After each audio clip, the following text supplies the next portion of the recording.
There is a man who failed at everything he ever tried. He failed as an art dealer. He failed as a theology student.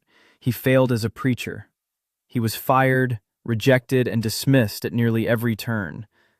And then, at 27 years old, broke and humiliated and with nothing left to lose, he picked up a pencil. And that man became Vincent van Gogh. I want you to sit with that for a second. 27 years old, no training, no money, no prospects. By that age, Raphael had already been dead for 7 years, and Van Gogh was only just beginning. So let's go back to the beginning. Because what I find so extraordinary about this story is not the genius. It's the wreckage that came before the genius. Vincent Willem van Gogh was born on March 30th, 1853, in the small village of Zundert in the Netherlands. His father was a pastor. His mother was the daughter of a bookbinder.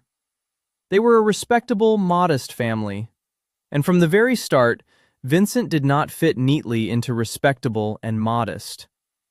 At 16, he gets his first real chance. His uncle arranges a position for him at Goupil & Cie, an international art dealership with offices across Europe. This is actually a good job, a prestigious job, and for a few years, Vincent is competent at it. He transfers to the London branch at 20, then to Paris, and then something starts to come apart. He falls in love with his landlady's daughter in London, a woman named Eugenia Lawyer. She rejects him. He is devastated in the way that only a certain kind of sensitive, intense person can be devastated. He stops caring about his work. He becomes obsessed with religion. He starts showing up to the gallery distracted, erratic, recommending the Bible to customers instead of paintings. His employers notice. In 1876, at 23 years old, he is dismissed from Goupil & Cie, his first major professional failure. And then the drift begins. And this period is painful to read about, because you can see a man searching desperately for a place in the world and finding nothing that holds him. He tries a stint as a school teacher in England. That doesn't work. He becomes a bookseller's assistant in the Dutch city of Dordrecht. That doesn't work either. He moves to Amsterdam to study theology, hoping to follow his father into the church. He quits after less than a year. He can't manage the Latin and Greek requirements, and he has no patience for the academic formalities. He writes to Theo, his younger brother, the one person in the world who never gives up on him, that he finds the whole enterprise suffocating.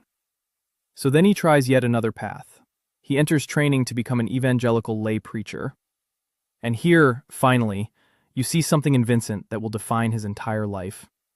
He goes to the Borinage, a destitute coal mining district in Belgium, and he doesn't just minister to these people, he moves in with them. He gives away his own clothes, his own food, his own money. He sleeps on straw. He tends to miners injured in a mine explosion. He is so zealous, so radical in his identification with the suffering poor, that the church committee that oversees him finds it embarrassing. They dismiss him for being too zealous.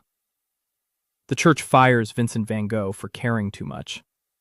I find this moment almost unbearable, because this is a man who has now been rejected by every institution he ever tried to join, and he is 26 years old, living in a mining village, alone, with nothing. His family is worried about him. They think something might be genuinely wrong with him. His father at one point considers having him committed. And then something shifts. In 1880, from the depths of this lowest point, Vincent writes one of the most remarkable letters I have ever read. He is defending himself to Theo against the accusation that he is idle, that he is wasting his life. And he writes, "I am good for something. I feel there is something to do, and what is it? I must find out." That's it. That's the whole turn.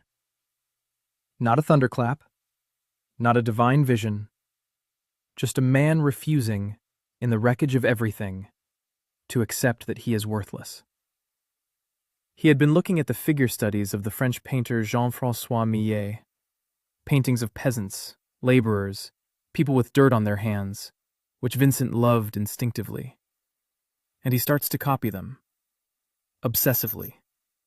filling sketchbooks, working through a drawing course called the Bac Cours de Dessin, a set of lithographic plates for learning to draw the human figure from start to finish. Then doing it again.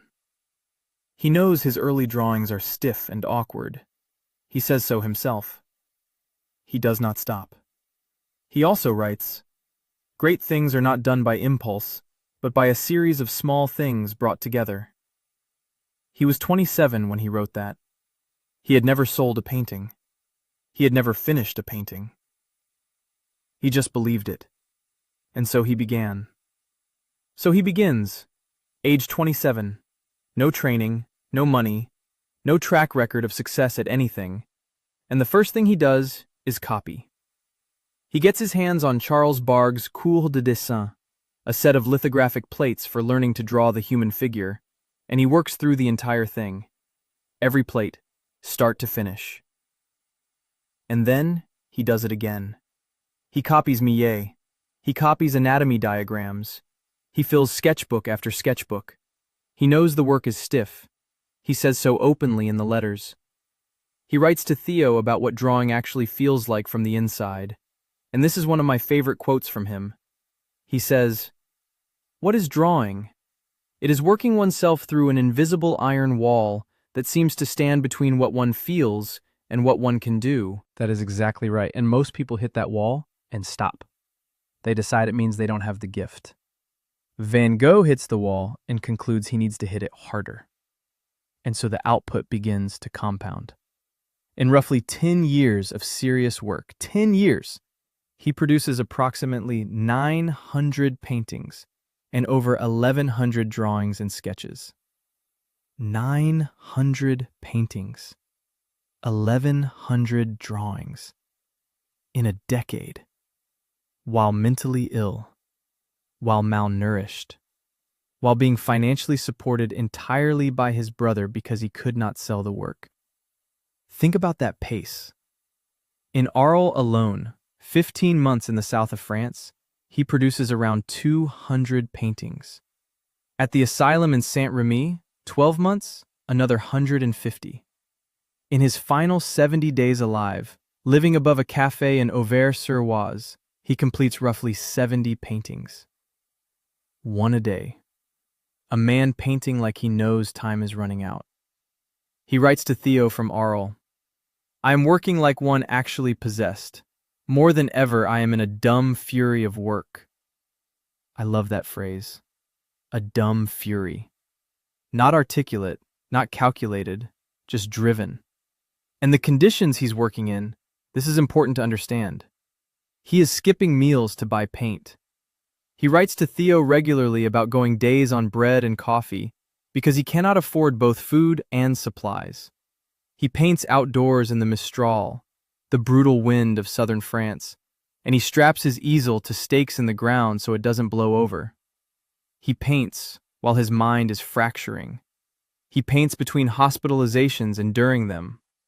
From Saint-Remy, after voluntarily committing himself to the asylum following the ear incident, he writes, "The more I am spent, ill, a broken pitcher, by so much more am I an artist, a creative artist." He is not romanticizing this. He is not performing suffering. He is making an honest observation about his own experience, that the work and the pain are not separate things. And then there is the financial reality, which tormented him constantly. From 1882 until the day he died, he lived entirely on a monthly stipend from Theo, around 150 francs a month. He never achieved independence. He never stopped needing it. And he was acutely, painfully aware of this.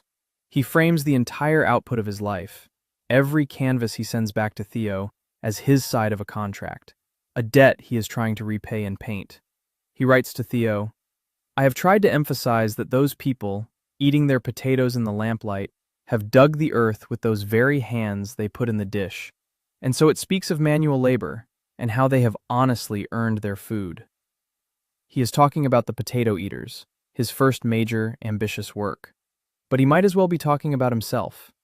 He understood labor. He understood what it meant to earn something through your hands when nothing else worked. Here's what I keep coming back to. He writes in one of his most verified letters, "If you hear a voice within you say, 'You cannot paint,' then by all means paint, and that voice will be silenced." He heard that voice every day. He knew his early work was weak. He knew the academy professors thought his technique was inadequate. They told him so directly when he briefly enrolled in Antwerp. He knew critics weren't paying attention. He knew Theo's money was going out and almost nothing was coming in. One painting sold in his lifetime. One. 400 francs. To a fellow artist who recognized something everyone else was missing. And he kept painting anyway. Not because success was coming, not because he had evidence it would work out, but because he wrote something early on, before any of it, that I think is the key to understanding everything he did after. One must work and dare if one really wants to live. That's not a slogan.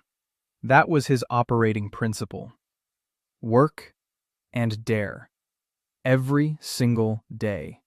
In the cold, in the wind, in the asylum, with an empty stomach and a full canvas.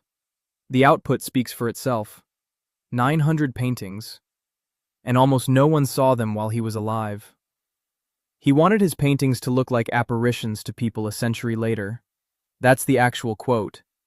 He wrote to Theo from Arles in 1888, "I would like to do portraits which would look like apparitions to people a century later." He got exactly what he asked for. He just never lived to see it. And that's the thing that I keep coming back to. The tragedy isn't just that he died young. The tragedy is the gap, the enormous, almost unbearable gap between what he believed his work was worth and the total silence that greeted it while he was alive. One painting, in 10 years, that's all he ever sold. The Red Vineyard, 400 francs, bought by another artist who recognized something everyone else missed. And so you have to ask, what kept him going? What keeps anyone going when the world sends back nothing but silence? The answer, I think, is in how he understood color. Because Van Gogh didn't use color the way other painters used color. He was explicit about this. Thank you for listening to the story of Vincent van Gogh. If you'd like more stories like this, make sure to subscribe and leave a comment on who you'd like to hear about next.